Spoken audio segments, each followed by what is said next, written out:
Hi, this is Elaine. And there's something I wanted to speak into a little bit around some of the things I've been observing in my interactions with sacred places on the land here in Ireland and other places, and also just witnessing the blossoming and absolute explosion in people's remembrance and longing to reconnect with the ancient stories, the mythologies, and the ancient places on the land here in Ireland in particular. Really watching that explosion of remembrance and how that's playing out in different nuanced ways in different people, in how they interact with these sacred places and with the other realms that exist in very powerful places on the land here. I suppose there's one side of it where there is a whole exploration of the ancient ways and the embodying of wearing the clothes and studying the arts and crafts of our ancestors, and the bringing back and the reinvigoration and the reignition of these memories and ways of being that our ancestors would have lived in previous generations, going back in time. And that is so beautiful to witness, dying or nearly lost art forms that have been given a new lease of life, and how that is reweaving then the connection with the ancestors and also the connection with place, and honours those who've gone before us in such a beautiful way. So that merging of the old and the new, and how that is being brought into the now through different people, it's just such a joy to witness that, and to see the remembrance, like the blacksmithing, the weaving, the knitting, working with other ways of working with the earth, like divining and being present with the land in those ways. And it's so needed. That is absolutely so needed. And then there's another aspect of this remembrance and of this reconnection that I've been watching of.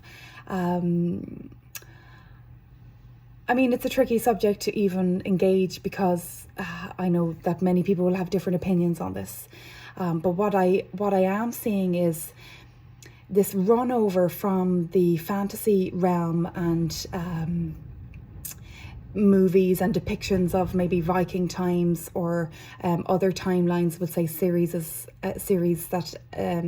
talk about magic and elemental energies and wisdom.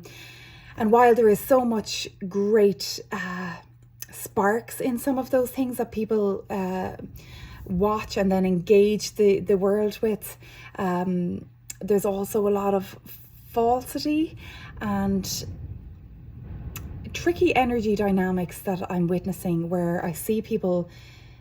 conferring upon themselves that they are fairy people, or whatever title they may give to themselves, and then dressing accordingly and acting and reenacting ritual acts on the land in ways that may not be congruent or welcome by the energies there, and thus present a kind of a complicated cocktail of energies at some of these sacred places. And in that, watching, the rise of Instagram and Instagrammable rituals that are being enacted and dressed up for and then recounted through social media platforms, in stone circles or at really precious, heavily protected elemental energy areas, that I feel that there's a disconnect in and a sense of pomp and pageantry that may be interweaving there, that is creating a fantasy layer in these places, and some sort of an energetic schism that I can't quite fully put my finger on, other than I know that from my experience at some of these places in recent times, there's a lot of confusion in that overlay, particularly between the elemental energies that my heart has dialogued with in these places. So yeah, very hard to put words to this, because there's the duality of that, and there's the absolute expansion and embracing of culture and of creating the bridge from the ancient to the new that is happening, and that is absolutely fantastic, and it's helping to reconcile and heal lineages as well. But then there's another element of fantasy, particularly with the merging with technology as well, that I feel we should pay really close attention to, especially when engaging the natural world and these very dynamic elemental forces that exist in some of these sacred places and portals on the planet. With good intention, I'm sure that most people are going out there with good intention in that way, and this is their way to connect. But there's still an interface there. There's still a veil that's happening with documenting everything through the camera and through the phone, and not being present with actually what's going on in a place. And I know for me, often I will seek permission and only take pictures of elemental energies that I really feel wish to be transmitted. And actually, for the most part, a lot of the places that I go on the land, I don't have that permission, and it does not feel right to record or document in that way, other than through my own heart dialogue with that place and the retelling or the sharing of that energetically with another in that way. So yeah, this is just something that I want to speak to. I know that there's amazing things happening in this reconnection to land space and culture and ancient wisdom and elemental areas and the places that our ancestors seeded. But also there's a lot of other energies to be carefully and discerningly engaged with in these places, and I feel that that's needs to be spoken to, particularly here in Ireland, when you are approaching these sacred places. That really the reverence and the permission and the humility and the gentleness and subtlety of how you engage with these places is really important, in my experience anyway. And I just wanted to share that. I don't know if maybe other people are feeling that or have come across this themselves, that sometimes the depictions that are put out through social media,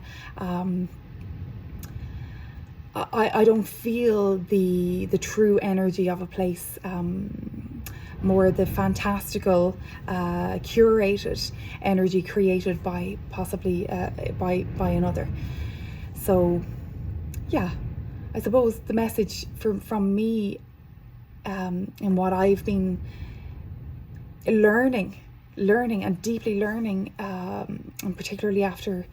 a week of deep immersion in some very powerful places, that really we have got to up our game in terms of how we dialogue with these realms and how we present ourselves in these active elemental places, that there is deep respect and reverence given, permission seeking, and all of the above when we go to these places, and often it's to go in quietness in that way. So just felt I wanted to speak that. It was on my heart, and that I've spoken what the elements have spoken to me in the last while, and I'm sharing that with grace to those that wish to receive that at this time. Thank you for listening.